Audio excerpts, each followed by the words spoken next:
बिस्मिल्लाहिर्रहमानिर्रहीम। अस्सलाम वालेकुम स्टूडेंट, उम्मीद है खैरियत से होंगे।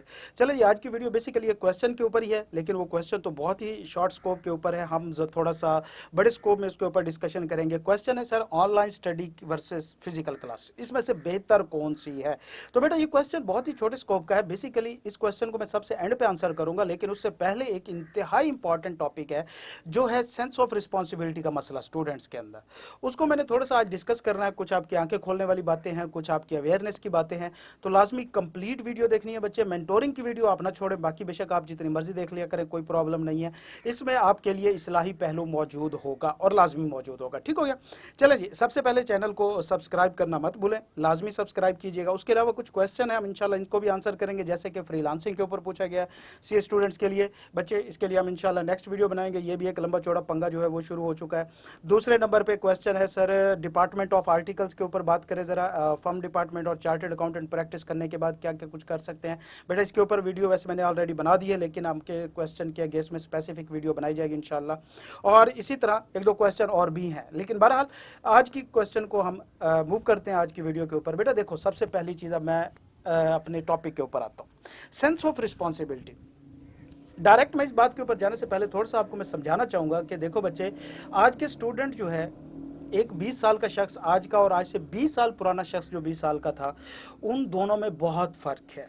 इस चीज़ को आपको समझना होगा। मिसाल के तौर पे हम अपनी बात करें, हमारी जनरेशन जब 20-21 साल की हुआ करती थी ना, तो नॉर्मली ये कहा जाता था कि कोई नहीं यार, बच्चा है, चल रहा है, इंशाल्लाह किसी दिन संभल जाएगा, सुधर जाएगा, पढ़ जाएगा, कर लेगा, इंशाल्लाह कमा लेगा। 20 साल का कोई मसला नहीं है, बच्चा था। और तब वो वाकई ही बच्चा हुआ करता था। उसकी वजह क्या थी बच्चे, कि हमारे पास इतनी अपॉर्चुनिटीज़ मौजूद नहीं होती थी, हमारे पास मौके मौजूद नहीं हुआ करते थे। हमारे पास ये नेट और ये मोबाइल, ये सब हमारे पास 2015-16 में जाके आया। हमारे पास ये चीज़ें मौजूद नहीं हुआ करती थी जो हमें हमारे दिमाग को डेवलप करती, हमारे माइंड को मैच्योर करती। दूसरे नंबर पे उस वक्त पेरेंट्स के पास इनफ टाइम हुआ करता था कि वो हमारी तरबियत के ऊपर टाइम लगाते। वो शाम को हमें बिठाते होते थे, डेली सुबह उठो, नमाज़ पढ़ो, कुरान पढ़ो, घंटा 2 घंटे सुबह पढ़ाते होते थे, रात को फिर मगरिब की नमाज़ पढ़ के खाना खा के 2 घंटे फिर पढ़ाते होते थे, और हम अक्सर वहीं चेयर्स के ऊपर सो जाया करते थे। तो वो एक और दौर था बच्चे। वहां का बच्चा अगर 20 साल का था तो ये समझा जाता था कि कोई नहीं यार, ये बच्चा है। लेकिन आज के दौर का एक बच्चा अगर वो 20 साल का है तो ये हरगिज नहीं माना जा सकता कि वो बच्चा है। अब ये वाली चीज आपको अवेयर करनी होगी, खुद को सिखानी होगी कि अगर आप 20 स्लॉट क्रॉस कर चुके हो बच्चे, तो अब आप बच्चे नहीं रहे। आपके पास जो मौके पैदाइशी मौजूद थे वो हमें जाके 20 साल बाद मिले। अब आप सबके पास मोबाइल है, आप सबके पास इंटरनेट है, आप सबके पास बहुत वसी स्कोप मौजूद है। दूसरे नंबर पे बेटा, अब पेरेंट्स की वो वाली सेंस ऑफ रिस्पॉन्सिबिलिटी नहीं रही बच्चों के अगेंस्ट में कि जो पहले हुआ करती थी। अब पेरेंट्स के पास ही टाइम नहीं है, इतनी मटीरियलिस्टिक लाइफ हो गई है, वो खुद बेचारे कमाने में इतने बिजी हो गए हैं कि वो हमें क्या टाइम देंगे। फिर उसके बाद हम लोग ज़्यादातर हॉस्टलाइज्ड होते हैं, तो लिहाजा पेरेंट्स का हमारे साथ वैसे ही रब्ता जो होता है वो बस ऐसे ही नाम का ही होता है। तो भैया अब मसला ये आता है कि हमें इसमें क्या करना चाहिए। देखो बच्चों, आज से 20 साल अगर पुरानी बात करें ना, तो तब लाइफ एक्सपेक्टेंसी 60, 65, 70 ईयर्स तक भी थी, लेकिन आज के दौर में नहीं है। आज 50, 55 ज़्यादा से ज़्यादा यही चल रही है। तो भाई, अगर उस वक्त का 20 साल का बच्चा बच्चा था, तो आज 20 साल का बच्चा जो है वो बच्चा नहीं है। पहले नंबर पे आपको ये रिकॉग्नाइज कराना होगा। अगर आपकी 20 ईयर एज है और अभी तक आपके माइंड में प्रैक्टिकल आइडियाज़ नहीं है, तो आप बहुत ज़्यादा नुकसान उठाने वाले हो फ्यूचर में। सबसे पहले बेटा, अगर आपकी उम्र 20 साल है या उससे ज़्यादा है, आपके माइंड में अभी तक कोई बिजनेस आइडिया नहीं है, आपके माइंड में कोई प्रैक्टिकल आइडिया नहीं है, आपने अभी तक ये डिसाइड ही नहीं किया कि भाई आपने आगे जॉब करनी है या आपने आगे प्रैक्टिस करनी है, बिजनेस करना है, आपकी प्रायोरिटीज़ ही अभी तक सेट नहीं है, तो पुत्र कब करोगे? आपके पेरेंट्स, देखो आज का दौर जो चल रहा है ना, हम अभी तक तो ठीक है, पेरेंट्स को हम देख रहे हैं, वो हमें खिला रहे हैं, पिला रहे हैं, खर्चा दे रहे हैं, हमारी लाखों की फीसें जो हैं वो भरी जा रही हैं, कॉलेजेस में अन्नेवाह हमारी अटैम्प्ट लग रही हैं, कोई मसला नहीं है। अब यहाँ पे मैं आपको थोड़ा सा ना एक इबरत का पहलू बताने जा रहा हूँ, इसको जहन में ज़रूर रखिएगा। आज से 2-4 साल बाद आप सब इसको रिलेट कर पाएंगे कि बेटा देखो, हम जो हॉस्टलाइज स्टूडेंट हैं, हमारा घर में महीने बाद चक्कर होता है, 1.5 महीने बाद चक्कर होता है, हम 1-2 दिन जाते हैं, हमें एहसास नहीं होता कि हमारे पेरेंट्स की एज किस हिसाब से बढ़ रही है, क्या हालात चल रहे हैं। लेकिन बिलीव मी, घर के अंदर जो आज के हालात हैं कि किसी भी वक्त कोई ऐसी टेंशन आ सकती है कि हमें पता चलेगा कि हमारे वालिदैन यकदम बूढ़े हो गए, यकदम उनके चेहरे पे झुर्रियाँ आ जाएंगी, हमें पता ही नहीं चलेगा।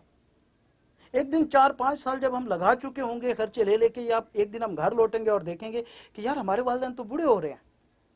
और और फिर वो हमारे वालिदैन हमें देख रहे होते हैं कि हाँ भाई कहाँ पे हो, कुछ रिटर्न कहाँ पे है, और हमारे पास तब भी कुछ नहीं होता। अब देखो बच्चे, वालदैन हमारे घर में कोई छोटी सी टेंशन आई, किसी बेटी की शादी आ गई यार, ये भी वालदैन को बहुत बुरा कर जाती है। तो भैया देखो, सीए में नॉर्मली स्टूडेंट आता कौन है, अब मैं मसला स्पेसिफिक लेके जा रहा हूँ। सीए स्टूडेंट में ये वाला सेंस ऑफ रिस्पॉन्सिबिलिटी का जो इशू है कि मसला आता क्यों है। देखो बच्चे, सीए में ज्यादातर स्टूडेंट वो होता है जिसका कहीं और मेरिट नहीं बनता, ये जो 50-60% मार्क्स लेके फिर रहा होता है। अब जाहिर बात है 50-60% मार्क्स वाला बच्चा कॉलेज में कितनी देर पढ़ता होगा, उन्होंने जाते होंगे महीना एक लास्ट में पढ़ा, 2-1 घंटे की क्लासेस ली, 2 किताबें हाथ में, और 50-60% मार्क लेके आ गए। अब जब वो सीए में आते तो उसको भी यही फील्ड समझ के चलते हैं, ऐसे ही लेके चलते हैं कि यार यहाँ पे 50% पासिंग मार्क्स है, कोई मसला नहीं है यार, कर लेंगे। शुरू में 2-3 साल आप ऐसे गुजार देते हो, 2-3 साल का अरसा ये वाला बेटा बहुत वाइटल टाइम है आपका। इसमें क्या होता है, इसमें पहली बात ये आपका सबसे प्रोडक्टिव टाइम है जो आप वेस्ट कर रहे हो। दूसरे नंबर पे आपके पेरेंट बूढ़े हो रहे हैं इसमें, अब पेरेंट्स वापस जा रहे हैं, अब उनकी एनर्जी कम होती जा रही है, जिस चीज को आप रिकॉग्नाइज नहीं कर रहे। 2 साल, 4 साल, 5 साल बाद वो आपकी तरफ देख रहे होंगे। और सीए भाई 75% बंदों का तकरीबन 8 साल ले जाता है। तो क्या 8 साल तक आपके पेरेंट 30 साल तक आपको अफोर्ड कर सकते हैं? ये एक और दौर होता था कि भाई बच्चा 25 साल 30 साल तक पढ़ता रहता था, उसके बाद फिर कहीं ना कहीं नौकरी लग जाती थी। अब नौकरियां नहीं मिलती, वैसे कहाँ पे जॉब करोगे? 22 करोड़ अवाम है भाई, हर बंदा जॉब की तलाश में बैठा रहेगा तो क्या करोगे? किस किस को जॉब मिलेगी? और दूसरा, जॉब यार कोई आसान चीज थोड़ी है, जॉब कोई मजाक है करना, कहीं पे जॉब करना वो आपको क्या होता है, किस तरह होता है, कोई मजाक है? ऐसे ही मिल जाती है हर बंदे को जॉब। आपके पास भाई कोई प्रैक्टिकल आइडियाज तो मौजूद होने चाहिए। उसके बाद आज क्या होता है, आज देखो, अब मैं आपको बताऊंगा आपको बेसिकली मसला कहाँ पे जाके आना है। अब मैं आपको वो चीज बता रहा हूँ। एक दिन ऐसा होना है कि आपने 4-5 साल गुजर चुके होंगे, आपके वालिदैन यकदम आपको कहेंगे देखो बेटा, हम आपको अच्छी तालीम दे सकते थे, अच्छी तरबियत दे सकते थे, अब जाके कमा के लो। और अल्लाह के बंदे, 25 साल तक एक लड़के को तुमने बिठा के खिलाया, उसे जमाने की हवा तक नहीं लगने दी, उसे मुश्किलात का सामना ही नहीं करने दिया, उसे प्रॉब्लम फेस ही नहीं करने दी। अब आप कहते हो कि कमा के खिलाए, वो कैसे कमा के खिलाएगा? वो तो फेल हो जाएगा वहां पे, वो डिप्रेशन स्ट्रेस में बेचारा फिर नशाई बन जाएगा, और क्या करेगा वो? तो लिहाजा हमारे वालिदैन की तो एक रिस्पॉन्सिबिलिटी है कि बच्चे को प्रैक्टिकल लाइफ में डालो, उसको जिंदगी की मुश्किलात दिखाओ, उसको बताओ कि कैसे जीना कैसे होता है, सिखाओ उसको कि छीन के कैसे खाते हैं। हम क्या करते हैं, हमारे ये खास तौर पे हमारे एशिया तबके का, हमारा पाकिस्तानी और इंडियन कल्चर क्या है कि हम जनाब जी 25 साल तक तो माँ बाप के पैसों पे याशी करेंगे, 30 साल तक करेंगे याशी। एकदम ही हमारे वालिदैन जनाब जी किस दिन उनको लगेगा कि नहीं जी अब बस बहुत हो रहा है, चलो जी हम आपकी अच्छी तालीम तरबियत कर सकते थे, अब कमा के लाओ। भाई कहाँ से कमा के लाओ, वो सब पता है? तो ये वालिदैन की तरफ से तो कोताही हो रही है बच्चे, लेकिन भुगतेगा कौन? भुगतोगे आप। तो लिहाजा अपने अंदर सेंस ऑफ रिस्पॉन्सिबिलिटी पैदा करो कि पुत्र आप 20 साल के हो गए तो आपको प्रैक्टिकल ग्राउंड्स पे कुछ ना कुछ करना चाहिए, आपके पास आइडियाज होने चाहिए, आपका फ्यूचर का प्लान होना चाहिए, आपकी प्रायोरिटी सेट होनी चाहिए। आप अपना टाइम वेस्ट ना करो, अपने आप को हेल्दी एक्टिविटीज में लगाओ जो आपको रिटर्न दे फ्यूचर में जाके। अच्छा, अब हम वापस आते हैं अपने क्वेश्चन के ऊपर कि सर ऑनलाइन क्लासेस बेहतर हैं या फिजिकल क्लासेस बेहतर हैं। तो बेटा इसमें मैं सीधी लगी लगाई बातें करूंगा, कोई इसमें मैं इस चीज़ को नहीं लेके चलूंगा कि मैं ऑनलाइन पढ़ाता हूं तो ऑनलाइन की बात करूंगा, मैं ऑफलाइन को फिजिकल पढ़ाता हूं। तो मेरा दोनों तरह का सेटअप चल रहा है, अभी ऑनलाइन चल रहा है, बाद में पहले फिजिकल भी रहा है। इंशाल्लाह अभी कुछ अर्से बाद अब लाहौर में अगले महीने में आ जाएंगे तो इंशाल्लाह हमारा फिजिकल भी सेटअप स्टार्ट हो जाएगा। तो करने की बात जो ये है बेटा, देखो पहले नंबर पे सीए जो है वो 6-7 शहरों में हो रहा है, मतलब लाहौर, कराची, इस्लामाबाद, फैसलाबाद, बस ये जो बड़े बड़े पेशावर हो गया, इन्हीं शहरों में हो रहा है। जबकि सीए को करने के लिए पूरे पाकिस्तान से तबका आता है। अब बच्चे सीए क्या आसान फील्ड है, मतलब एक इजी फील्ड है, फ्री फील्ड है? नहीं बच्चे, बहुत ही ज्यादा कॉस्टली फील्ड है, बहुत ही ज्यादा कॉस्टली फील्ड हो गई है अब तो। पर पेपर आप फीस तो देखो, शुरू में ठीक है, आपको 2-3 साल आपके वालिदैन आपको टिका के लाखों की फीसें भी दे देंगे, आपके रहने का खर्चा भी बर्दाश्त कर लेंगे, लेकिन क्या भाई वो 8 साल तक कर सकते हैं? आप कहते हो जी मेरी आर्टिकल लग जाएगी, आर्टिकल के स्टाइपेंड में बच्चे कमरे का रेंट भी नहीं निकलता। जैसे जैसे आपकी एज बढ़ती है ना, साथ में खर्चे भी बढ़ते जाते हैं, स्टाइपेंड से आपका क्या कहते हैं वो भी नहीं निकलता जो रूम का रेंट होता है। और दूसरे नंबर पे बच्चे के भाई देखो, आर्टिकल में जाने के लिए ये हरगिज मैटर नहीं करता कि आपने किस कॉलेज से लिया, आपने ऑनलाइन स्टडी किया, आपने फिजिकल स्टडी किया। मैटर क्या करता है कि भाई आपने पेपर पास किया या नहीं किया। तो भैया देखो, ये चीज़ जो आपने जहन में रखनी है ऑनलाइन क्लासेस को या फिजिकल को जाने के लिए, 2 चीज़ें जहन में रखनी है। सबसे पहले तो बच्चे अपने वालिदैन का चेहरा सामने रख लो कि क्या यार वो अफोर्ड कर सकते हैं। अजीब सा आजकल मेंटेलिटी बन गई है बच्चों की, तरबियत पता नहीं ऐसे हो रही है, अल्लाह माफ़ करे क्या हो रहा है कि भाई हमारा वालिदैन का फ़र्ज़ है और हमारा हक है जो कुछ उनके ऊपर है हमारे ऊपर लगाएं। मतलब हम ज़बरदस्ती कोई समझते हैं उनके साथ कि ये निकलवाओ पैसा उनसे। यार कुछ खुदा का खौफ करो। जब आप अब्बू कहलाओगे ना किसी दिन, आपको तब अंदाज़ा होगा कि ये होता क्या है, कैसे फील होता है पेरेंट्स को। तो बच्चे, इस चीज़ के चक्कर में कि भाई मैंने बाहर जाके रहना है, मैंने हॉस्टल में रहना है, मैंने ऐशी करनी है, मुझे आज़ादी मिल जाएगी, मुझे खुला खर्चा मिलेगा, ठीक है 2 साल 3 साल कर लोगे। इतने बच्चे लाइफ में मैंने बर्बाद होते हुए देखे ना इन्हीं चक्करों में कि भाई 2-3 फैक्टर होते हैं। पहले नंबर पे खुला खर्चा, दूसरे नंबर पे पेरेंट्स से आज़ादी, तीसरे नंबर पे कॉलेजेस वगैरह की तरफ से आज़ादी। क्यों भाई, आपको कोई कॉलेज नहीं पूछता आप कॉलेज आ रहे हो नहीं आ रहे हो, अटेंडेंस है या नहीं है, पेपर फेल हो रहे हैं पास हो रहे हैं, आपके पेरेंट्स को कोई रिपोर्ट नहीं जाती। उनको भाई फीस चाहिए, आप पास करो या फेल करो, उनका इससे क्या लेना देना। आप फीस दो, बेशक पूरा महीना ना जाओ, 6 महीने ना जाओ, क्या फ़र्क पड़ता है उनको। तो ये फिर किसको देखना है।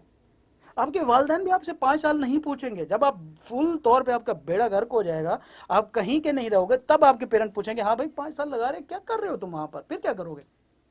फिर मुझे रात को 2 बजे मैसेज आए होते हैं, कॉलें आती हैं, सर मैं सुसाइड करने जा रहा हूँ। ये स्टेज आनी है पुत्र आपके ऊपर। तो लिहाजा सबसे पहले अपने वालिदैन का चेहरा देखो, जरा उनकी मेहनत को देखो, जरा उनकी हलाल की कमाई को देखो, और उसको जितना कम कर सकते हो यार करो, जितना सेव कर सकते हो उसको करो। दूसरे नंबर पे अब बात होती है ऑनलाइन स्टडी का मसला क्या है।